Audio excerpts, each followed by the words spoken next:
Doctor Sudhakar ఉదంతం గురువారం ఉదయం మరోమారు వెలుగులోకి వచ్చింది. రాత్రికి రాత్రే డాక్టర్ సుధాకర్ పేరిట హోర్డింగులు వెలిశాయి. 2020వ సంవత్సరం కోవిడ్ సమయంలో ఏరియా ఆసుపత్రిలో పనిచేసే డాక్టర్ సుధాకర్ మాస్కులు ఇవ్వలేదంటూ ప్రభుత్వంపై విమర్శలు చేశారు. దాంతో ప్రభుత్వం ఆయనను సస్పెండ్ చేసింది. మాస్కులు ఇవ్వలేక హత్యలు చేసిన గత ప్రభుత్వ పెద్దలు మెడికల్ కాలేజీలపై మాట్లాడడం ప్రజలు నమ్మరు అని తస్మాత్ జాగ్రత్త అంటూ ఫ్లెక్సీలు వెలిశాయి.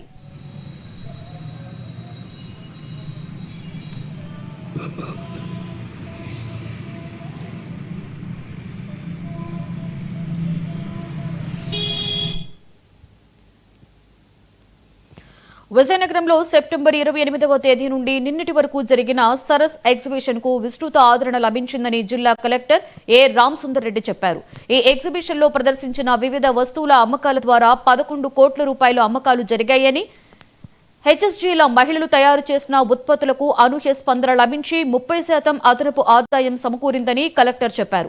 ఈ ఎగ్జిబిషన్ లో పాల్గొన్న స్వయం సహాయక సభ్యులకు ఉచిత వసతి, భోజన సదుపాయం, రవాణా కల్పించిన వారికి, ఎగ్జిబిషన్ సక్సెస్ కు కారణమైన సిబ్బందికి, బ్యాంకర్లు, అధికారులకు కలెక్టర్ కృతజ్ఞతలు తెలిపారు.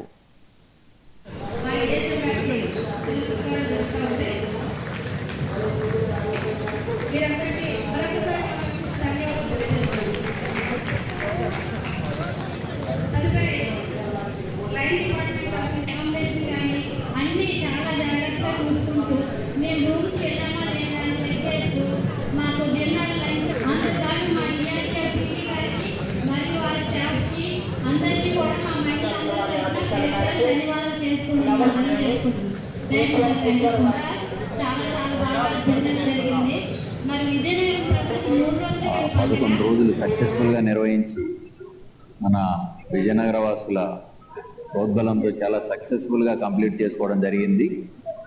సుమారుగా మనకి 10,15 లక్షల బిజినెస్ కూడా జరిగింది.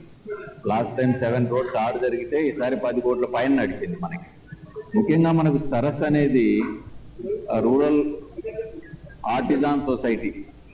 సో ఆర్ఏఎస్ అనేది మెయిన్గా మనకి రూరల్ ఆర్ట్స్ అండ్ రూరల్ ఆర్టిజాన్ను ఎంకరేజ్ చేయడం కోసం మెయిన్గా సృష్టించబడ్డ సంస్థ ఇది. సో దీనికోసం మనకి మెయిన్గా government of India, government of AP, అలాగే చాలా ఆర్థిక సంస్థల చేయూతతో మన విజయనగర జిల్లా సమాఖ్య వారి సాయంతో మనము ఈ సరస్ ఉద్యమాన్ని, మన సరస్ సభను మనం సక్సెస్ఫుల్ గా నిర్వహించుకోవడం జరిగింది.